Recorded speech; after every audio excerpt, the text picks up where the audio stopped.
and welcome back to ESC Fan TV. Today it is time for another one of our Melodifestivalen interviews with Gustav from SVT. Hello once again. Hi there, hello from Eskilstuna, Sweden. Yes, it's one of those was a bit hard to pronounce, isn't it? Yeah, Eskilstuna.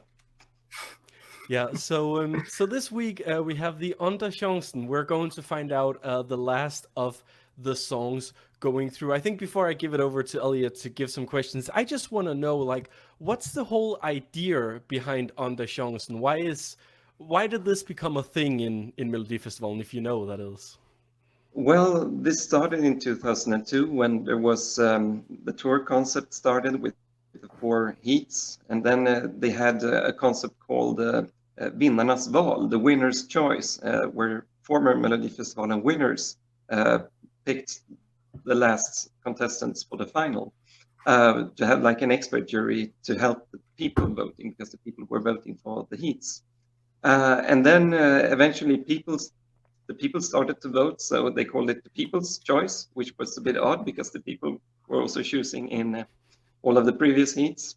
And then eventually they changed the name to Andra Chansen, Second Chance.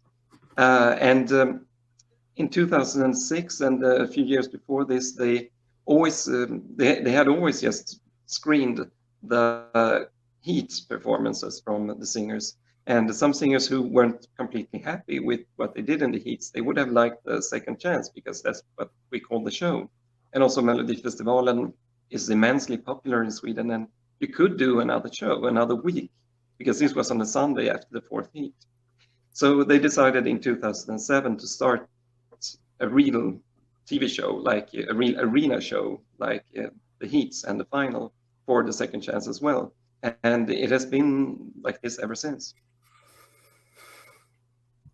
Okay, very interesting. I'm great little history about that because I had no idea that's how it all began. So, what is the atmosphere like in the Andra Chansen week? Because obviously, all the acts have competed, they've come back, they know how it all goes now, but obviously, it's now a 1v1 scenario. It's not trying to get through best, like top of the half or anything. They're literally against one other artist. So, is the atmosphere different, or is it about the same as the semi-finals? Yeah, it's more relaxed. It's duels. It's 1 against 1, which is just to mix things up. You have to do something different TV production-wise to keep the attention of the viewers. But among the contestants, it's actually relaxed. Either you're in the big final next week or you're out. But in terms of exposure in Sweden, it's not a big difference. The final has some 20% more viewers than the heats, and the second chance is perhaps a little bit below this, but still it's like 1/4 of the country is watching anyway, just because it's Melodifestivalen. So you have your exposure already, you have your potential to create a hit or build a platform. So it's not a make it or break it point for them, although it's good, of course, to have a good result in the competition, to have that aura around your name. So they are rather relaxed. They are partying later at the parties than usual. And usually the Thursday party is a good party in the second chance. And otherwise, people are very professional and go to bed early. So obviously we know what the duels are. We know the 4 in yours they're going to be performing. How has the feedback been online about the duels? Is there one act looking like they will easily win the duel? Are some looking more close than others? So what's the online and OJE scape of the 4 duels? The big thing is that Anis Don Demina, who is the first one out tomorrow, he will. He is the big favorite streaming-wise. He has been #1 on Swedish YouTube, all categories. He is a YouTuber though, but his entry is extremely popular, and the streaming is very well for the song. He's like #3 in all of Melodifestivalen. So he is believed to win his duel easily against the duet Ellen Benediktsson and Simon Peyron. Otherwise, it's really, really hard, and you can really go well on this hand, well on that hand. So you can analyze and try to make out what will happen in the rest of the duels, but they are more even than they usually are in the second chance. Many people feel.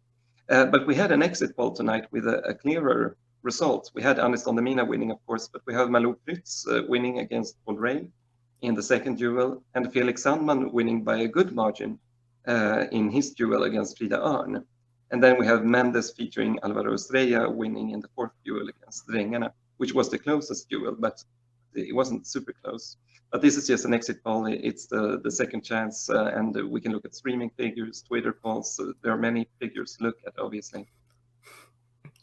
Amazing. So also this week, the show's running a little bit longer, but that's because you have the Hall of Fame inductions on the first night. And obviously, we saw in your tweet earlier in the week that you've got Loreen there. You're talking to Monzemolo earlier. So what's it like having this show going on and having all these artists in one place? It's amazing. I mean, it's a dream for me. I started being a Eurovision fan in 1991, not only because Sweden won, but because I just loved the songs, and we had a VHS and we had recorded the show so I could watch it again and again. Just like the ice hockey final that Sweden won in the World Cup the same day. We had that final recorded as well. When you're a kid, you can watch things again and again. But with Eurovision, we can still do it. We're all kids. So that was amazing to meet the composer of the Swedish song, the conductor for the Swedish entry in 1991. And I can go back to my childhood, and then I can go back even more. And we have 60 years of history of Melodifestivalen. And this has, of course, Melodifestivalen has always been immensely popular in Sweden. It's like the football league of Sweden. It's not lacking in popularity over time. It's still popular. And Melodifestivalen is the same. It's not really a TV show. It's more of a tradition. And it has created memories that are carried on between generations. So you have common reference points across generations. You can talk with your grandparents and you have a common reference, even though it's something that happened before you were born. And that's something special and something that they are celebrating this week. But logistically, it's a nightmare with 48 inductions in the same year. Yeah, it sounds like there's a lot of work in there. There's a lot of people going on stage. You have them all being presented with the awards. I just think, because I think it's a very beautiful thing, the whole Hall of Fame. But it's like, do you think that this works only because like Melodifestivalen is so big in Sweden? Do you think it works because that's, what brings people together? Not necessarily the big Eurovision, but, this show is the big deal in Sweden. Yeah, you mean that the memories bring Melodifestivalen together as a big show? Because what I was trying to say is that it's clear that these songs are being picked because there's a lot of, people remember these songs, even songs that came like maybe fifth or sixth could have been big hits. So do you think that's why it's possible to make one of these Hall of Fame things? Yeah, there are so many strong memories, and because what they are looking at really is the collective memories of Sweden, not really like the winners or the successful songs competition-wise, or singers with the most successful career. You're looking at the memories from Melodifestivalen. It could be a line of texts, a choreographical move, or an entire career from an artist who has participated many times. So it's a bit different from other Hall of Fames in that way, but they really try to find a deeper meaning of doing this, a reason for doing it. But really, when you're looking at Hall of Fames, usually you have 50 inductees, 100, more than 100. So to have a Hall of Fame, you have to start with 48. They felt like, we have the almost 1,000 entries in Melodifestivalen across the years, and you can have composers, you can have singers, you can have choreographs, you can have hosts. So you need to have a lot of inductions to start, and that's why there are 48 of them in the first year.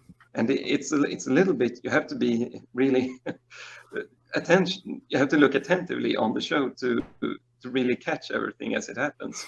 I can imagine. So it's a lot for the fans probably, but the upcoming years there will only be 6 inductions in the Hall of Fame, which will be more easily to work with. Amazing. So obviously going back to last week, Victor Clone and Hannah Fern went through, no major shocks there. The biggest shock though was that Nana Grunwald's song featured on the Late Late Show in America, and James Corden gave a very well detailed and very respectful rundown of Melodifestivalen. As someone who works on the show and a fan of it, how was it to see not only your show on American TV, but also presented and done in such a, what's the word, professional and respectful way? Yeah, that was what surprised me. It was bound to happen. Like, what is James Corden going to do when he finds out that his name is mentioned? But fortunately, he was happy. But it's a huge celebration of him, obviously. But he took the idea and ran with it. And kudos to the staff at the Late Late Show, because they really did the research. They presented the results. They got the facts right, that it's a semi-final, and they kind of presented Eurovision Song Contest and everything. So that was great. You could very easily have done a big a big joke of it. It was somewhat of a joke, but it was also, correct information. So that's impressive. I will also mention that Carpool Karaoke also got played directly after the UK song release, but I don't think their research was quite as fulfilled as the Americans, so I'll give them that one. Right, that's all that I have. Nicholas, is there anything else you want to say just to round this out for us? Well, I would just like to know, like, how's the Swedish media been reacting so far? Who are the Swedish media picking out as the big winner of Melodifestivalen this year? It hasn't really materialized, I think, but we have one big favorite in the odds charts, and that's still Dotter. She has about 40% winning chance in the final, which is really high when you have 8 participants to choose from, and then the second chance as well. So she really has the command at this point, but it's early days still. I think people are speculating about the international jury groups and what they will like, and this is perceived nationally to be a very Eurovision-esque entry. And a lot of people like Dotter. They also like Anna Bergendahl, but I think that the hype has died down a little bit. Let's see if it returns for the final. Hanna Färm is #1 in the streaming, actually, right before Dotter on Spotify. So there are contestants, but probably it's going to be Dotter, Hanna Färm, or Anna Bergendahl, because like you have 3 big names that they are really talking about, and then it's hard for someone else to surprise and pass them all by. But the talk is a little bit. We'll see what happens next week. Okay, so there you are. There are 3 names to look out for next Saturday, but we have tomorrow to look forward to. So don't forget, Andra Chansen round, Melodifestivalen, 8 p.m. Central European time. Gustav, as always, a big thank you for giving up your time. What's probably been a very hectic day dealing with 60+ artists and running around. Yeah. Thank you so much. I took a lot of selfies. Yeah, Thank you. I can only imagine. I say thank you, and if you see it, Andra Chansen, let us know what you think of the qualifiers tomorrow as well, and we shall be discussing it on Sunday as well. Thank you, Gustav, and we shall speak to you soon. Thank you. Yeah.